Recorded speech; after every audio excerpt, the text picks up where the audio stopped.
Hello everyone and welcome to the free-to-play Rares Only Plus series. On this account, I've been progressing through the game using champions who are rare, uncommon, or common, plus any champion who is free and permanently available to all players. So with all that out of the way, let's dive in. As you can see, I'm on day 158. We're about 3 weeks away from Seal of the Drakes. In terms of Arbiter missions, I'm actually really close to finishing this up. I'll probably have it done sometime tomorrow or the next day. And then from there, I already have enough Great Hall medals to bring magic accuracy to level 10.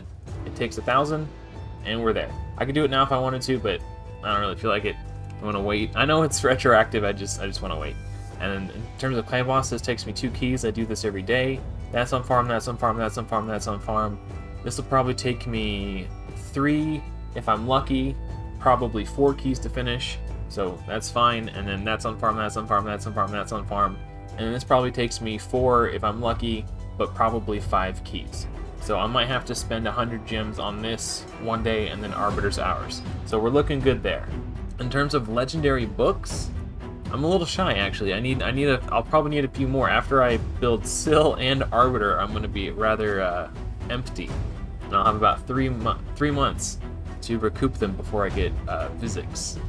In terms of Doom Tower progression, this is the only rotation I have not yet beat, but only because the last time this one came around, I didn't have Drexthar. And I'm quite confident that Drexthar is going to smash the final level of Frostspider. So last time this rotation came around, I got stuck on floor 50 of the Scarab King. I just couldn't get through this. The waves, just having the War Chief in the waves, and the damage reflect was just, my damage dealers were just killing themselves against his passive.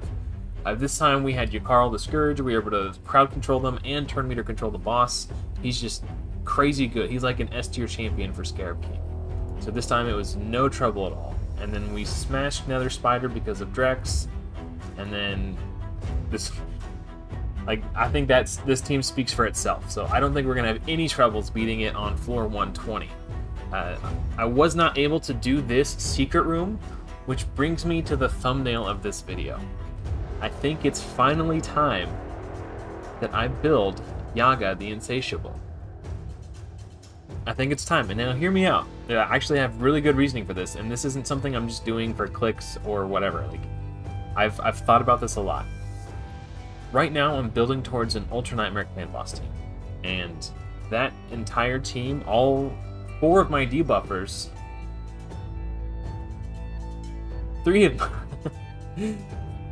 my debuffers, so Marked, who does my decreased defense, Coffin Smasher, who does my decreased attack, and Frozen Banshee, who does my poisons, all 3 of them are magic affinity.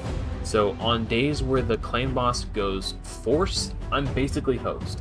So if I put all these resources into building an Ultra Nightmare team and I can't 4-key it, and I don't want those resources I've invested to go to waste on the days it goes force. So having Yaga will make it so that I will have a force affinity damage dealer for clan boss on those days, for Ultra Nightmare and Nightmare.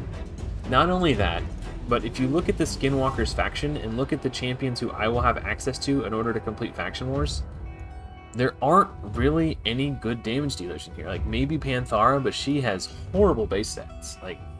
She's so squishy. So the other option, really, these are mostly support champions or crowd control. There's a ton of crowd control in here. The other option, it's either Yaga the Insatiable, or I wait 6 more months for Cleopteryx. And honestly, I don't want to have to wait 6 more months to start progressing in faction wars. And Yaga is actually usable in 6 secret rooms coming up, which will help me get Dark Kale faster if I can beat the secret rooms where he's viable in. And on top of all that, if we look at his damage multipliers on hellhades.com, I think he's actually a whole lot better than people tend to give him credit for. So his A1 does average damage with 3.65 times attack, and it has a single hit with a 50% chance of placing a single poison. This A2 is a 2-hitter with a 3 times attack multiplier, but so because it hits twice, it's a 6 times attack effectively. Also, on top of that, each hit has a 50%, well, 75% chance when booked of placing the poison. So you can place 2 poisons with the A2, but look at his A3. It's a single target hit with a 5.9 times attack damage multiplier that gets 30% more damage from books, and then another 25% damage if the target's under poisons. This is a very hard-hitting skill. I think Yaga is going to be a lot better than what most people would give him credit for, and I think it's just time to build him. And if maybe he's good, you know, he's certainly going to be better than any of the other rares that I'm going to have access to on the account due to the parameters of the challenge. So my next 6-star is going to be Yaga the Insatiable, and I spoke earlier on this clan boss team that I'm building. On the last time I spoke about this team on a weekly update video, I mentioned that I was having some troubles figuring out how I was going to get this to work. I made some adjustments to the speed tune and I got it down. I'm not going to go over it in great detail here. We'll wait until I actually get the team built and then I'll cover it. But I got it so I don't have to worry about weird RNG with lasting gifts unmarked anymore. I did some compulsive tinkering, obsessive tinkering, through sheer force of will and hours and hours of tinkering, I solved my issue. So fingers crossed that works. I'm actually going to try to build this team live on stream this weekend, so Saturday night, or early Sunday morning if you're on the Eastern Hemisphere in Europe. But I'm going to try to build it live on stream. So right now I'm just saving up my silver. I have 26 million right now, and from here until then, all my energy is going to be spent farming Spider. Also, because I can farm food in Spider. So, in case you missed last week's update, Yakarl the Scourge is actually quite awesome. Because of his turn meter steal, decreased speed, and increased speed on himself, and the AoE freeze, everything he does, he's able to allow Drexthar to he's able to set up Drexthar to kill the spider with his burns. I've only seen this fail once since last week when I checked in with you guys, and it was because Yakarl the Scourge, his A2 got resisted twice in a row, like back to back. So, like, it can fail, but the likelihood is so slim, and it's just incredibly unlikely. The first A2 got resisted, the spider attacked, and it knocked Drex and Yakarl down to about 50% HP. And then he went to A2 a second time, and it got resisted again. So, just really, really bad luck. And beyond that, beyond horrible RNG, it's just incredibly consistent. So, we're farming food in Spider 20, so that's really exciting. And we're getting tons of silver while doing so. So hopefully, I'm hoping to have at least 30 million silver, hopefully more, by the time it comes time to build this clan boss team, because I'm going to have to max out all the gear to get the stats as high as possible. And, man, I'm really, really hoping for a 4 key, and I don't think it's... I don't think it's naive of me to... I'm not... These aren't just like blind assumptions. I'm basing this off of the data that I've collected while playing the game. So, while I took my current clan boss team that I use on Nightmare, stuck it in Ultra Nightmare, and while it's not a 2-1 team, it's, you know, it's not a speed tuned team. So because of that, I wasn't taking 2 turns for every 1 turn the clan boss was taking. In most cases, it was barely more than a 1-1. And with that setup, my first champion died on turn 24. So I believe that because of that, and on top of that, the champions are going to have about 1,000 more defense than they currently have, thanks to Mark's 60% increased defense buff. So I'm really confident that I will be able to survive until at least turn 25 against Ultra Nightmare. And because it's going to be on a 2-1, the debuff bar is going to be full the entire time. So it's going to be Frozen Banshee's Poison Sensitivity, and then she'll take another turn and do 2 poisons.